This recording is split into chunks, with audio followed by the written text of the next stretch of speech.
Bem-vindo ao podcast Café com o CRM, uma iniciativa do CRM Maranhão.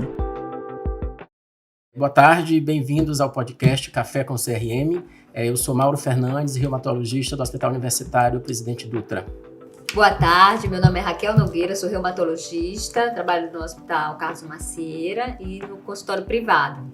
Boa tarde, eu sou Germana Estrela, sou clínica médica reumatologista no Hospital Universitário. Estamos aqui hoje para falar sobre o fevereiro roxo, fibromialgia e lúpus. Todos os meses do ano, né, a gente tem sempre uma alusão a algumas doenças, né, e no fevereiro roxo, chamado fevereiro roxo, no campo da reumatologia, a gente tem a fibromialgia e o lúpus, né. Então, a gente vai começar o bate-papo, primeiramente, sobre o lúpus e depois a gente segue com a fibromialgia, né. Então, o lúpus eritematoso sistêmico, uma doença que nos últimos anos vem sendo cada vez mais estudada, mais aprimorada, né, que, como a gente sabe, né, acomete principalmente mulheres, né, nessa faixa etária de maior produção, né, terceira, quarta década de vida, podendo acometer, na maioria das vezes, os vários sistemas orgânicos, né. Isso, aí o interessante saber, né, para a população não leiga, é que o lúpus ele tem um desarranjo do nosso sistema imunológico, né? E o que vai acontecer é que vai começar a ter um ataque às nossas células do próprio corpo, né, as proteínas, e começa a trazer processos ali inflamatórios e danos nos nossos órgãos. Principalmente, o mais acometido é o músculo esquelético, mas aí vai, como ele é sistêmico, pode comprometer coração, pulmão e rim também. E o importante é frisar que o lúpus é uma doença autoimune, uma doença grave, que tem vários níveis de acometimento na pele, assim como nos órgãos internos. Diferentemente da fibromialgia, que é uma doença considerada mais neurológica por acometimento do sistema nervoso central, com a diminuição de neurotransmissores que fazem essa regulação da dor, né, o feedback negativo da dor.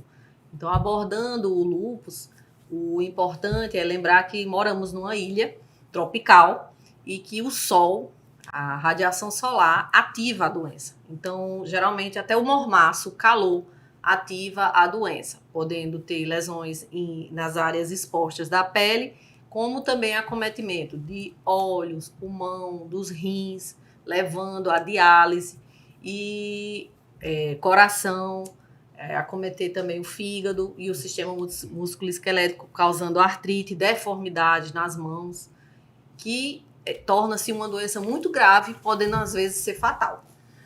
Pegando esse gancho aí que você começou a falar em relação, a gente mora numa ilha, a questão do sol que a maior parte do tempo, a maior parte do ano está presente, né? Eu não sei se vocês percebem essa dificuldade que a gente tem, né, quando está lidando com esses pacientes. Então, são meninas, né, jovens, como a gente estava falando, segunda, terceira década de vida, que a gente tem realmente essa dificuldade muito grande de manejar essa parte. Então, assim, como é que você vai... você não vai conseguir ir numa praia nunca, você não vai... Porque a gente sabe que não é só a exposição direta ao sol, né? Às vezes aquele mormaço, aquela situação mesmo... Principalmente no segundo semestre, né, a gente tem esses níveis de raios solares bem mais intensos, né, na nossa ilha. Então, essa dificuldade a gente realmente tem. E realmente a gente percebe isso na prática, né, que a doença ativa realmente quando a exposição solar, e não precisa ser uma exposição solar muito intensa, muito prolongada. Né? Isso é um papel exatamente nosso, né, do médico de orientar, porque antes do farmacológico, a gente tem que ter todo esse arsenal ali não farmacológico de orientação e educação do paciente, até para ter adesão, né, e ter sua doença mais controlada. E aí uma coisa que a gente sempre diz para os nossos pacientes é: quem é seu maior inimigo? Né, em se tratando de paciente que tem lúpus. E aí a gente costuma dizer: seu maior inimigo é o sol, né? Você não vai virar vampiro, vai sair à noite, né? Não, de forma alguma. Mas o que a gente deixa orientado? Sempre se proteja do sol. Você não está proibido de ir à praia, você não está proibido de ir a um banho de piscina. Você pode estar à luz do dia, mas protegido. E qual é a sua maior proteção? Então a gente orienta protetor solar, né? E hoje a gente sabe que proteção e fator de proteção acima ali de 50, raios UV, aquelas malhas que protegem contra raios UV, guarda-sol, né? Então tudo isso a gente tem que deixar bem orientado, porque o contato desses raios UV na pele não desperta só a atividade cutânea, né? Sim. E aí, o que pode levar? A atividade de órgãos nobres, né? Então, a gente sabe que o lúpus tem altos e baixos, é bem cíclico, né? Suas atividades e remissão. E numa atividade dessa, ele pode ter ali um órgão muito nobre, o rim, por exemplo, né? Então, a gente tem que deixar bem orientado que a exposição do sol, ela não só traz comprometimento ali para a pele, né? Eu digo para minhas pacientes que elas são vampiras, porque às vezes elas não entendem que elas não podem pegar sol, só se for cheio de proteção, né? Então é só usar muito protetor, reaplicar o protetor e andar com ele na bolsa, com sombrinha, enfim. Ainda continuando com isso, assim, uma coisa que assim, a gente lida muito com paciente que mora no interior, paciente que tem difícil acesso, aquela situação toda econômico-social que vocês bem sabem, né? Eu sempre, assim, é um caso curioso que eu tive uma paciente há uns 3 anos atrás que ela sempre vinha tomando as medicações direitinho, tudo certinho, não tinha exposição ao sol pelo que a gente observava nas conversas, tudo direitinho. E uma coisa assim que, isso até é uma meia-culpa que a gente acaba fazendo, depois de um certo, e a paciente sempre em atividade, sempre a pele muito ruim, sempre a pele com comprometimento bem importante. E depois de um certo tempo conversando aqui, mas por que está acontecendo? Você está usando tudo direitinho, aquela... Né? Então a gente foi descobrir que a paciente morava numa casa de telha, aquela brasilite que se chama, né? Ou seja, que esquenta muito.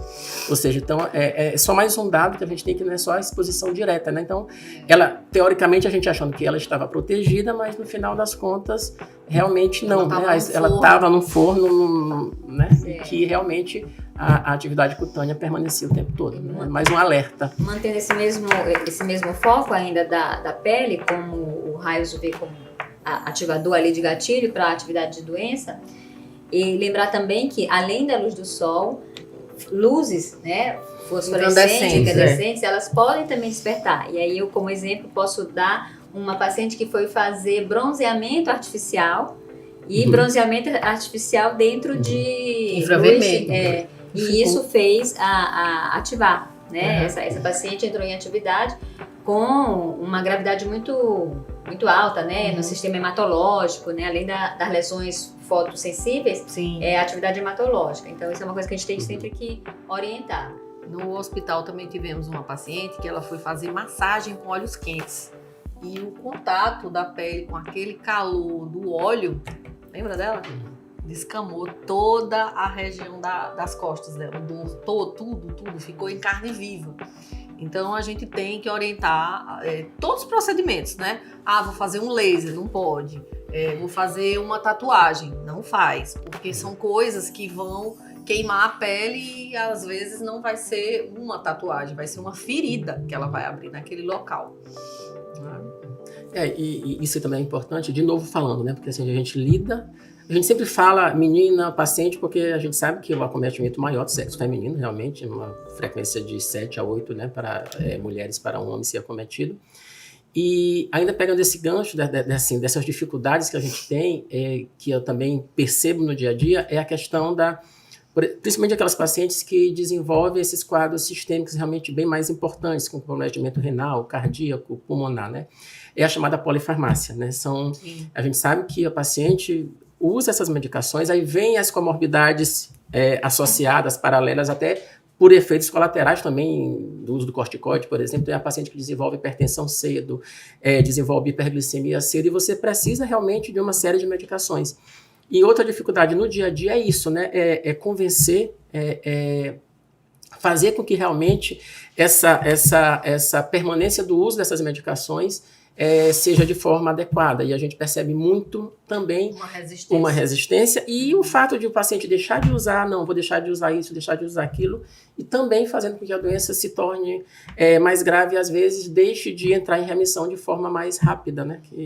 Porque a gente está falando de doença crônica, né? E aí, doença crônica, você vai tendo que, o nome já está dizendo, cronicamente está tratando, né? Tem seus altos e baixos, e aí, ora, muitas medicações, e aí a gente sabe que a doença do lúpus não é só o tratamento imunossupressor, mas tem todo aquele arsenal ao redor, se é hipertenso, antiproteinúrico, e aí vai, né, para as outras, o inibidor de reabsorção óssea, para quem cronicamente está usando o corticóide, todo aquele arsenal ali ao redor, a polifarmácia que bem Mauro falou, e isso acaba tirando um pouco a adesão desse paciente, e por conta dessa falta, né, do tratamento a contento, faz com que possa entrar em atividade.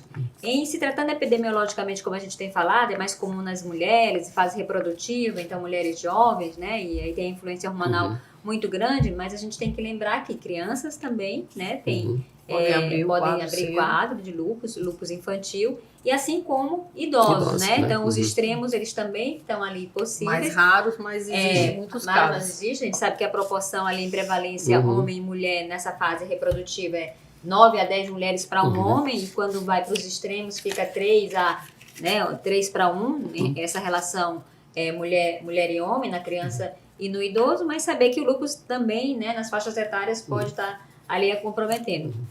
O homem, quando acometido, costuma, né, ser um pouco mais grave, né? A gente sabe também disso. Então, é importante. E outra coisa que eu acho que é bem interessante da gente falar e deixar claro aqui é que a gente, como reumatologista, a gente acaba se gabando, né? A reumatologia é a especialidade extremamente clínica, e talvez por conta do lúpus a gente conheça ali um pouquinho de vários sistemas. Então, lembrar como diagnóstico diferencial, que nosso exercício de estar ali o tempo todo fazendo, né? O diagnóstico, essa parte semiológica, e colocar o lúpus como diagnóstico diferencial, ele mimetiza muito das outras patologias, né? Ali a interface com a dermato, a cardiologia, doenças hematológicas. Mas também a gente tem que lembrar que outras doenças também podem mimetizar o lúpus, e aí a gente tem que ter o nosso bom senso e saber lidar ali com essas doenças. Mas eu acho que o lúpus, ele tá ali sempre como um possível, né, causador, agente etiológico, né? E acaba que a gente realmente precisa interagir com várias especialidades. Neurologista, quando tem acometimento do sistema nervoso central, psiquiatra, hematologista, o gineco, cardiologista, o pneumo, o nefro, endócrino. Então, assim, acaba sendo, nós somos o link de várias especialidades e temos que ter essa conexão para tratar melhor o paciente. E lembrando que é crônico, né, uma doença crônica, e considerando que muitas pacientes jovens querem ser jovens, nós às vezes conseguimos uma boa aderência, mas na grande maioria, e é onde ocorrem as catástrofes, não. E é por isso que a gente precisa realmente conscientizar que um reumatologista tem que ver. Eu não sei vocês, mas quando chega paciente que está, por exemplo, ele está gripado, é uma lúpica que está gripado e vai num pronto-socorro, numa UPA, ela não consegue ser atendida, porque todo mundo tem medo. Não, vai na sua reumato, pelo amor de Deus, sai daqui, tipo, vai estourar a bomba, né? Então, eles meio que são considerados e dizem, doutora, ninguém quer me tratar, só a senhora que me toca. Porque todo mundo tem medo de tratar e de conduzir uma unha encravada numa paciente lúpica. Aí até arrancar um dente, vai no dentista para fazer uma limpeza, tem que ter uma autorização do seu reumato para poder, né, pelo temor que é essa doença quando chega nas outras especialidades. Mas uma coisa que a gente também tem que deixar bem esclarecido para o nosso paciente é que ele controlado, ele, né, vida normal e vida que segue, a gente tem que trabalhar no sentido de dizer, eu tô aqui para te ajudar a viver normal, o mais normal possível, né, dentro das suas limitações, né, por conta da doença. E a gente sempre trabalha com uma proposta de não deixar esse paciente se vitimizar, né? Esse paciente, ele não é um pobre coitado, mas ele é um paciente que almeja cuidados, controle, a gente está ali fazendo sempre seus acompanhamentos, fazendo seus exames, não está sentindo nada, está na época de voltar, volte, porque às vezes um exame laboratorial ele pode sinalizar o início de uma atividade e a gente já vai começar a controlar a partir dali, mas esse paciente ele pode, jovem, né, pode estudar, pode casar, pode ter filhos sendo bem vigiados, e outrora se tinha uma história de paciente lúpica não pode engravidar, e a gente diz pode, contanto que você esteja fora de atividade, não tomando medicações que sejam Certas tóxicas, medicações né? tóxicas, Tóxicas, mas está liberado sim. Claro que a gente fica com mais cabelo branco, tendo ali essa preocupação de estar acompanhando, mas não impede. E o paciente, ele tem sua vida normal dentro das suas limitações. Eu acho isso... Desculpa. Não, vai. Tá, acho isso interessante que você falou, até pela questão até dos outros colegas das outras especialidades, né? Que ainda tem também, às vezes, esse receio em relação à gravidez no lúpus, né? Na paciente lúpus. Então, é isso que você falou. Então, a gente sempre comenta com o paciente, olha, o momento de você engravidar não é só o seu marido, a gente também tem que saber a hora certa, tem que estar lá participando de tudo isso daí, porque realmente o momento certo define realmente uma gravidez tranquila e um parto mais tranquilo ainda, né? Ou seja, aquela coisa que há 20 anos atrás, há 30 anos atrás, não, a lúpica não pode engravidar de jeito nenhum. Não, hoje a gente, como você falou, bem frisado, né?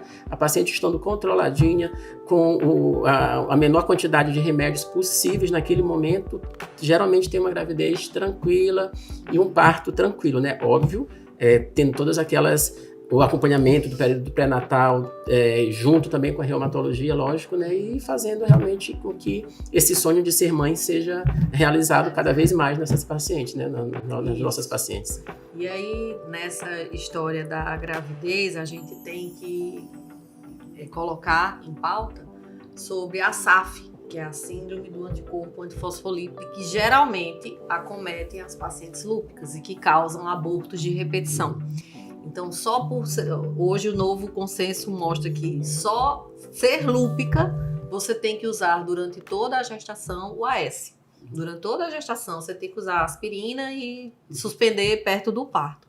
Mas quando tem um aborto prévio, aí a gente precisa fazer esse planejamento da gestação com heparina, um tratamento mais de perto, consulta mensal como se fosse no ginecologista, então é no gineco e no reumato juntos, para poder acontecer o sucesso da gestação e sem as complicações, né? Aí eu pergunto para vocês, se não é o mais gostoso chegar num consultório, uma menina jovem com um papelzinho, meu médico mandou aqui com um fã.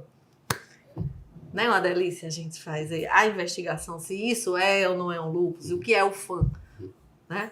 O FAM é um exame que agora virou moda, né? Então vamos fazer um screening, um check-up total, vamos fazer um check-up e todo mundo joga lá o FAM para ver se você tem a possibilidade de ter o lúpus. Mas como é um fator antinúcleo, ele está presente nas doenças autoimunes e não necessariamente só no lúpus. E existem vários padrões.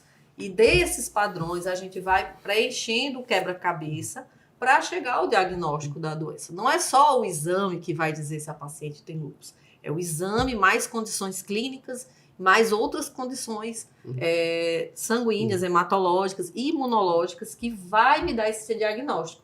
Então, quando vem no reumatologista e vira pra gente, faz assim, doutora, peça meu check-up reumatológico para saber se eu tenho alguma doença autoimune.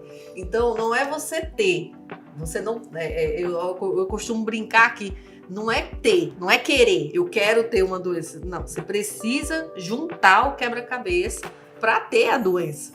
Não é só um exame que vai dar o seu diagnóstico, o seu veredito. E nem dizer. Esse exame não vai dizer a sua gravidade, né? Então, tem um FAM positivo. Doutor, é um FAM positivo. Aí a gente já vira e diz qual o padrão. Porque a gente tem que entender o padrão para pedir os outros autoanticorpos, para pedir os outros exames de sangue, hemogramazinho, né? Para a gente começar a encaixar as peças do quebra-cabeça.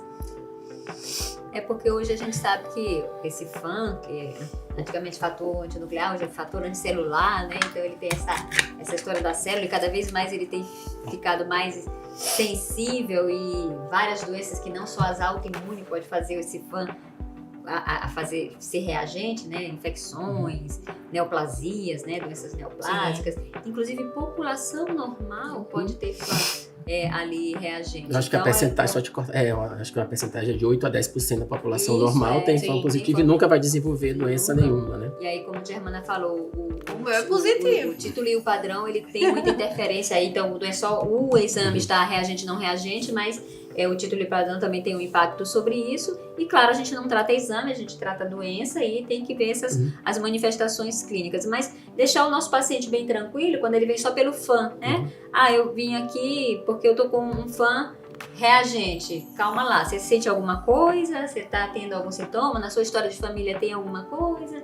E aí a gente começa então a nossa anamnese, né? Como clínicos que somos, a gente tem que prezar muito por essa história clínica bem feita, o exame físico bem feito, e a partir daí o FAM só é valorizado como um exame subsidiário, né? Ele vem ali para estar preenchendo as características através da clínica e da propedêutica. No máximo, a gente deixa ali uma conduta expectante. Ele vai te trazer ali uma predisposição a uma doença autoimune, mas você pode nascer e morrer sem nunca despertar essa doença, né? E pode ter em algum momento da sua vida, por algum gatilho que seja genético especialmente, abrir esse quadro. Mas essa é uma coisa que vira e mexe, nós reumatologistas, né, nos deparamos bastante.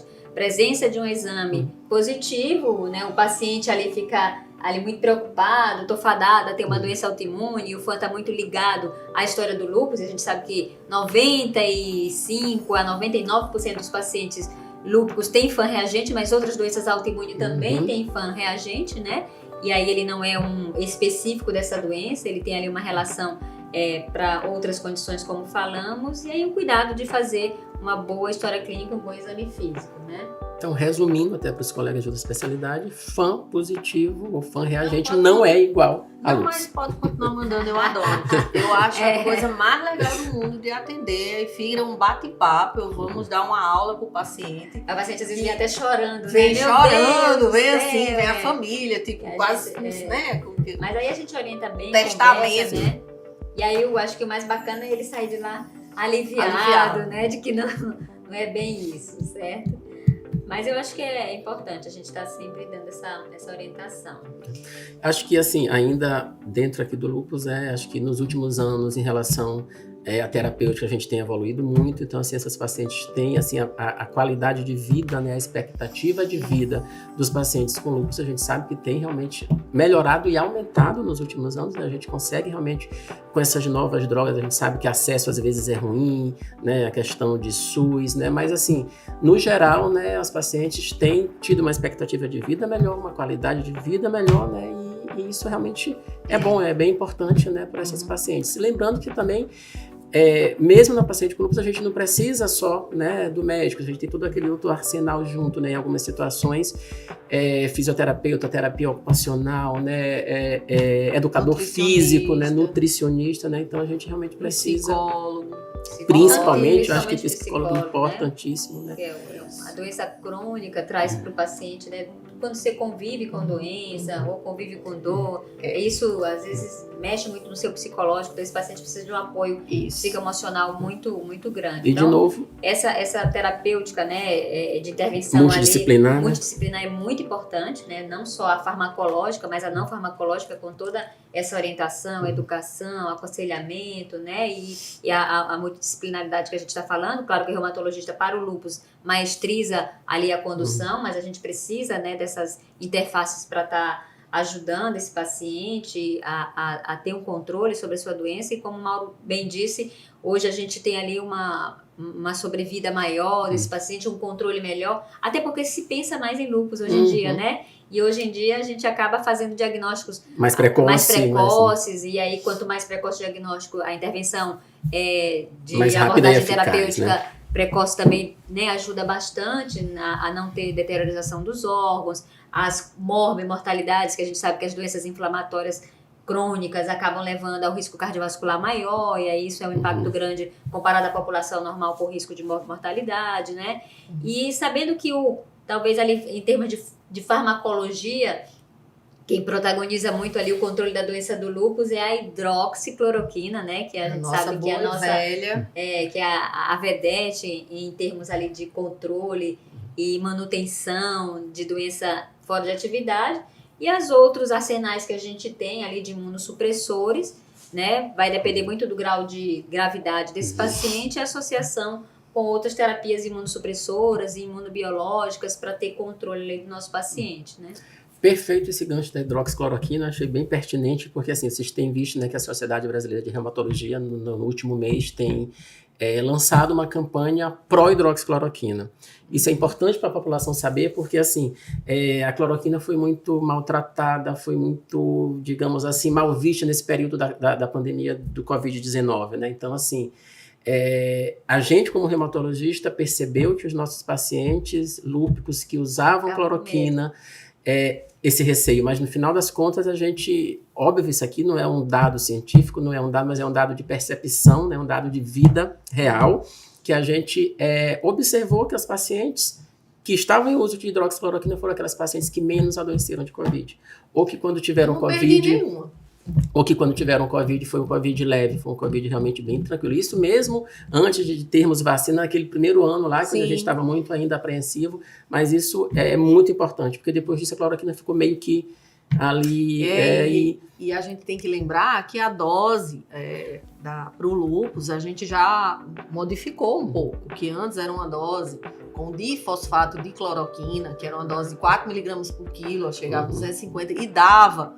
por ela não ser muito hidrossolúvel, dava muita maculopatia, porque ela pigmentava a pele. A hidroxicloroquina também pigmenta. Você vê, às vezes, pacientes que usam há muito tempo, que se expõem ao sol, eles têm uma pele mais cinza. E hoje a gente tenta individualizar esse tratamento, deixando numa dose menor, de 5 miligramas por quilo, e deixando essa dose mais confortável para aquelas pacientes que antes tomavam, uma menina de, 40 quilos e uma senhora de 80 quilos tomava a mesma dose, e agora a gente individualiza um pouco o processo, consegue diminuir e otimizar o tratamento sem causar as consequências, que é a maculopatia, a pigmentação.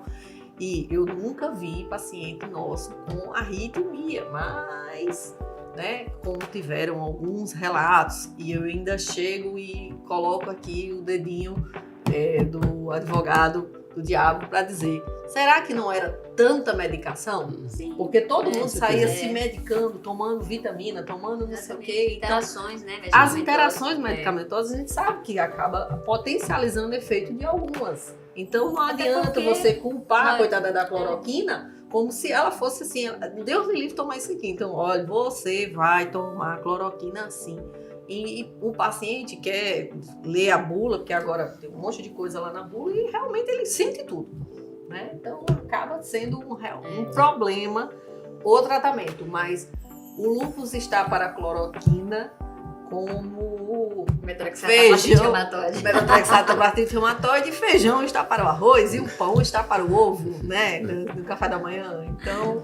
Então, frisando, hidroxicloroquina segura e eficaz sempre para os nossos pacientes com lúpus. Inclusive grávidas, que elas têm medo de manter o tratamento. A gente tem que lembrar, não vai parar o tratamento, é ela que vai sustentar essa gestação com segurança. Ou seja, o efeito protetivo dela na gravidez é bem interessante para a mãe e para a criança que vai nascer. Exatamente. Que além de imunomodulador, anti-inflamatório, tem toda aquela alteração ali de diminuição de adesão ali plaquetária, ajuda também no risco cardiovascular. Então, né, esse prognóstico ali de doença cardiovascular, a hidroxicloroquina dá essa proteção também, né? Então é muito bom. Eu acho que de lúpus a gente conseguiu ali, né, dar boas notícias, né, para boas informações. E aí, se tiverem alguma necessidade, pode deixar lá um lembretinho. Na próxima encontro a gente pode, né, deixar alguma coisa mais esclarecida. Bem, o outro tópico, né, do Fevereiro Roxo, que condiz com a reumatologia, é a fibromialgia, né? A vedete atual, né? A menina dos olhos atual, né? Da reumatologia e de outras especialidades, né? Então, eu vou começar um pouquinho falando, né? A gente vai discutindo aqui, conversando, né? Então, a fibromialgia também, como o lúpus, né? É uma doença que também acomete mais mulheres, mas logo frisando, não tem nada a ver com a autoimunidade, não é uma doença autoimune, né? É uma doença que tem outros gatilhos que a gente vai discutir aqui, mas só começando também, né, que teoricamente a mesma... Eu acho que é quase como o oposto do lúpus, porque ela não mata, né? Ela maltrata, porque dor é uma coisa que realmente maltrata, ela é um oposto meio benigno. vamos dizer assim, porque como o lúpus, ele tem todas as comorbidades e assim, todos os sistemas acometivos, a fibromialgia, o acometimento é sensorial, é a sensação de dor, fadiga, né? Então, você não vê e é uma grande dificuldade, porque às vezes a paciente já rodou todos os especialistas, já fizeram exames de tudo que é tipo e não tem nada. Então ela parece que tá assim, eu estou louca, porque eu sinto dor, não consigo trabalhar, não consigo me concentrar, tenho um intestino irritável e ela tem mais um problema neurosensorial, né? Que é da Percepção, né? Ai meu Deus, nosso cérebro corta. Corta. Já voltamos. Como é o neuroplástico? Não, Plasticidade da dor, né? Não, mas é o tipo de dor que não é nociceptiva, nem é... É mista, né? Dor mista. É Na mista. fibra é mista. É fibra Mista. dor mista, né? Voltando. Que é uma dor tipo mista, né? Que você tem mais aquela dificuldade de localizar a dor. É uma dor difusa, generalizada, não tem assim... uma vez chegou uma paciente, doutora, eu tenho fibromialgia no pescoço. No pescoço, ela tinha uma hérnia cervical, mas como ela tinha essa dor e disseram que não era nada, e no raio-x não tinha nada, ela tinha umas fibromialgia no pescoço. Mas a gente tem que desmistificar essa história e lembrar que para a conscientização das pessoas com fibro, que agora está bastante em pauta, prioridades, né, sobre os direitos de uma fibro, a gente tem que lembrar que elas também têm os deveres, né? Então vamos tratar com mais consciência, porque a base do tratamento da fibromialgia e essa questão de acordar com dor, que é uma coisa extremamente incômoda, mas é como uma paciente minha diz, eu vou com dor, vai fazer exercício. Tem que ser bem estabelecido as bases do tratamento, que é a atividade física, o acompanhamento psicológico, psiquiátrico, e a medicação chega por terceiro plano, né?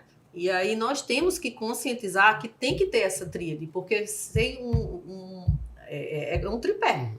Isso, um dos dois vai cair. Né? Vai desestruturar a pessoa e vai cair. Você começou falando a questão, né, de que geralmente o paciente roda muito, realmente. O paciente, até no meio médico, até alguns anos atrás, a gente tem esse conhecimento, né, que a fibromialgia, será se realmente existe? Será se realmente é uma doença? Né? Então, eu acho que vale a pena frisar que sim, isso hoje já é consenso, a gente já tem realmente isso como real, como fato, né?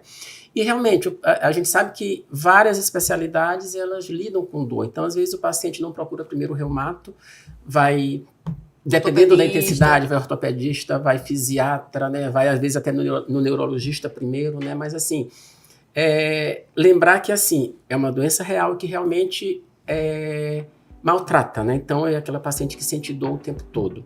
E como você frisou, dor, lógico, ninguém gosta de ter dor não é bom.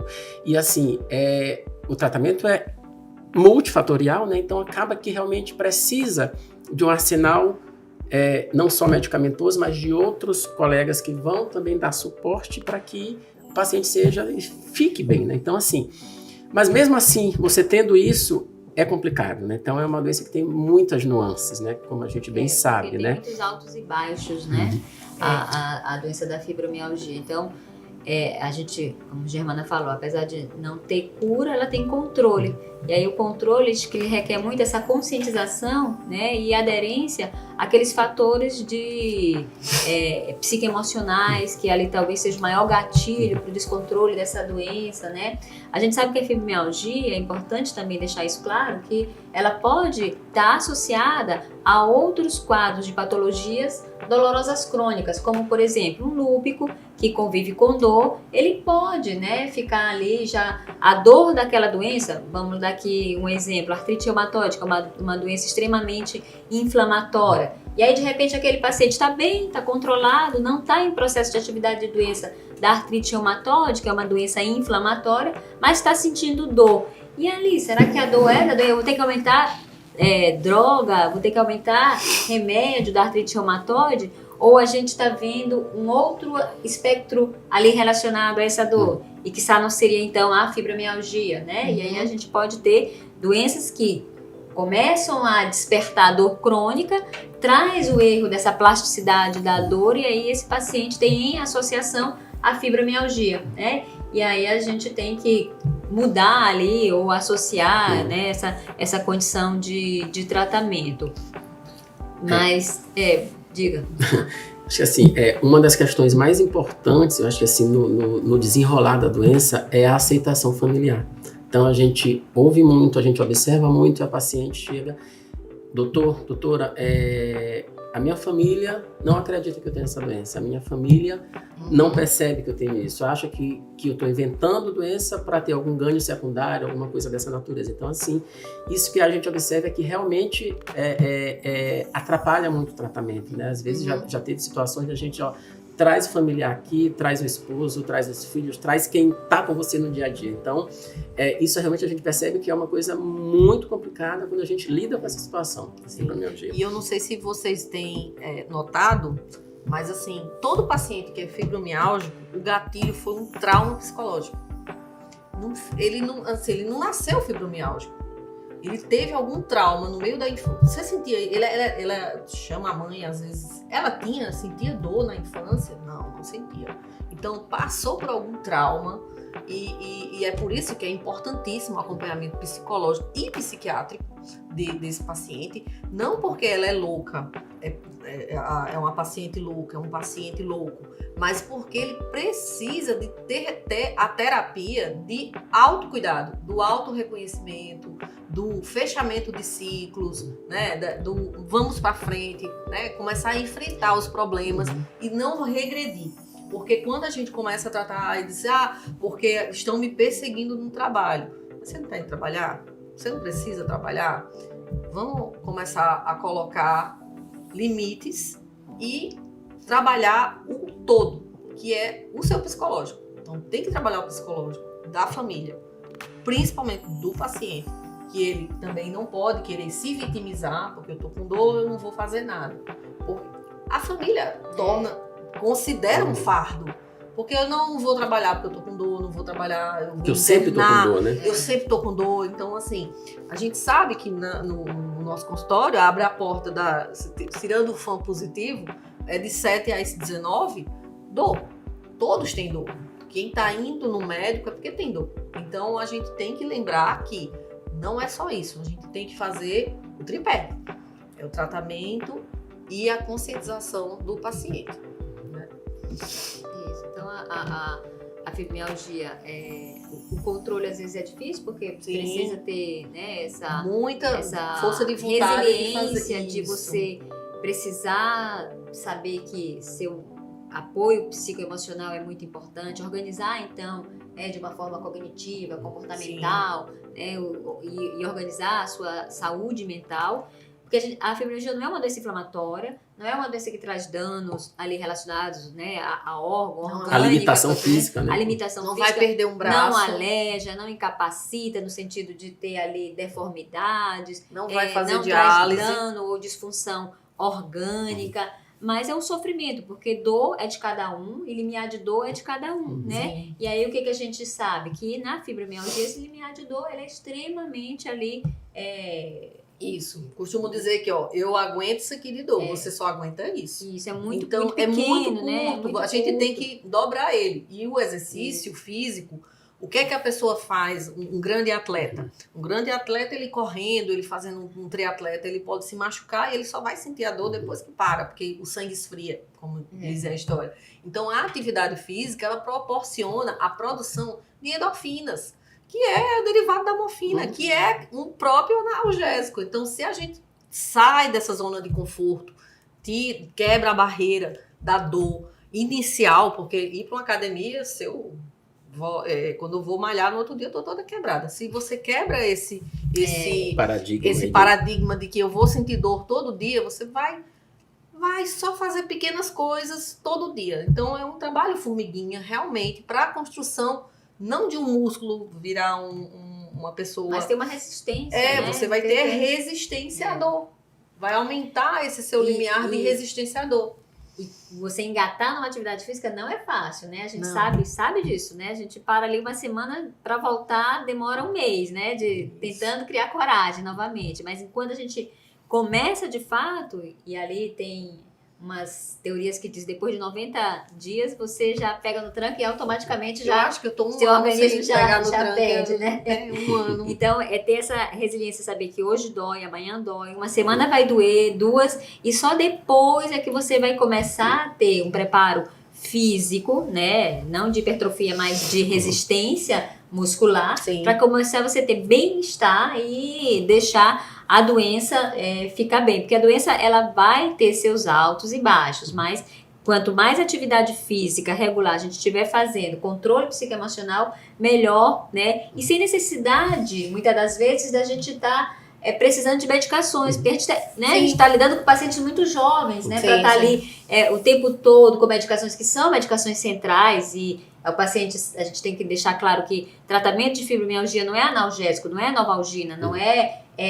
dipirona somente, né? É tratamento com dor que haja ali a nível central, esses neurotransmissores, ou seja, antidepressivos que têm ação sobre a dor. Então, são tratamentos que às vezes traz ganho de peso, alterações de sonolência, cognição, né? Vamos voltar, então, né? Tem que começar a atividade física, porque, né? Se não faz só o tratamento sem o básico, não adianta nada. Tem que ter a psicologia, tem que ter a atividade física e tem que ter uma medicação. Exatamente. Porque ele vai engordar, mas o comprimido não engorda. Quem engorda é você porque tá comendo. Então você tem que fazer a sua atividade física. E não adianta ser uma atividade física sem ser aeróbica. Eu costumo dizer que, desceu a primeira gotinha de suor, escorreu o suor, aí tá dando certo. 10 a 20 minutos, não precisa ser uma coisa assim, 1 hora, mas é uma atividade aeróbica contínua. Não adianta dizer eu vou fazer 3 vezes na semana, todo dia. Ah, doutora, mas eu não tenho todo dia. Você vai andar um quarteirão. Sim. Dá uma volta no quarteirão, bota um tênis, dá uma volta no quarteirão. Já foi a sua atividade física. Ah, doutora, mas eu trabalho em casa, eu faço as coisas dentro de casa. Isso não é atividade, isso é esforço. Porque trabalhar, dona de casa, é esforço físico. E quem não já sentiu as dores de uma fibromialgia numa noite mal dormida? Dormiu de mau jeito, acordou. Quem? Dando um plantão. Quando a gente acorda, aquela tensão do plantão, todas as emoções, né? No outro dia você tava o quê? Tudo quebrado, cheio de dor. Essa é a dor da fibra, que é aquela dor exaustiva, cansativa. Passou um trator em cima, Passou né? um trator, mas o que é que a gente faz? A gente persevera, a gente não fica aqui parado, estagnado. A gente persevera na dor e é o famoso vai com dor e começa tudo de novo, né? Aí uma coisa, Germana, que eu acho que a gente também tem que deixar claro que às vezes, né, o que impacta para esse não controle é que existe aquele meio termo, né, Mauro, de que fibromialgia, quadro psiquiátricos ali associados, e às vezes a fibromialgia até não é o peso maior ali da balança, né? E aí o tratamento psiquiátrico, por isso que a gente precisa desse anteparo muito ali do psiquiatra, que às vezes a resistência de ir no psiquiatra é muito porque grande. Às vezes o que acontece é o quadro depressivo, o transtorno de ansiedade e aquele fator ali psiquiátrico que não deixa essa doença estar controlada, e aí a nossa intervenção ela já não consegue ter tanto êxito, né, sobre esse paciente. Então, o que de repente ali vai ter o maior impacto é sobre o tratamento psiquiátrico, né? Porque muitas das vezes não é a fibromialgia o culpado daquilo tudo, mas ela não consegue ficar bem controlada porque o paciente não está tendo um bom controle desse seu transtorno ali relacionado ao transtorno psiquiátrico. E outra coisa que eu acho que é importante também da gente deixar claro é que a fibromialgia ela pode ser também vários fatores ali de gravidade. Tem fibromialgico que está muito bem só maratonando, só fazendo atividade física e fica muito, muito bem controlado. Tem aqueles que têm ali controle com medicamentos, mas que consegue engatar no emocional, na atividade física. E tem pacientes que severamente são acometidos, né? E esses pacientes às vezes precisam, e aí a gente pede muito ajuda para os nossos colegas clínicos da dor, né? Fazer bloqueio, fazer outras coisas ali. Então, esses graus ali também de atividade, não sei se tu concorda comigo. Sim. Isso que você falou é importante. Acho que é um limiar, assim, aliás, na verdade, é uma linha muito tênue ali, né? Essa questão realmente, em algum momento, né? Aquela história, o paciente com dor o tempo todo, quando não tratado, não é nem não tratado, quando não tem resposta adequada ao tratamento, quando não consegue aderir de forma importante a todas essas outras situações, fora medicamento que a gente discutiu, né? É geralmente aquele paciente, a depender do que você falou também, do fator gatilho. Eu acho que isso é bem importante, assim, esses graus que a gente às vezes tenta, né, adequar, né? Eu acho que tem muita relação com justamente o gatilho, que realmente foi o fator mais importante. Geralmente é uma coisa que se consegue trabalhar de forma adequada, eu acho que o paciente vai bem. É uma coisa que foi um fator maior, que impactou mais realmente a vida do paciente, o que a gente percebe é que realmente dá mais trabalho, é mais difícil de você manejar, mais difícil de você tratar essa dor, digamos assim, né? Isso. E o que eu acho interessante é o seguinte, o paciente tem a resistência de ir no psiquiatra, né? Mas se eu descubro um tumor num paciente e eu mando ele para um oncologista, né? Porque ele precisa ir. Se eu tô mandando é porque eu tô vendo que tem mais alguma coisa ali que a gente precisa e a gente não tem esse tino da psiquiatria. A gente tem aquela história, quem sabe um pouco de tudo não sabe, né? Mas sabe da sua especialidade, não sabe tudo. Então precisa sim da ajuda do psiquiatra. Uhum. E a gente tem que tirar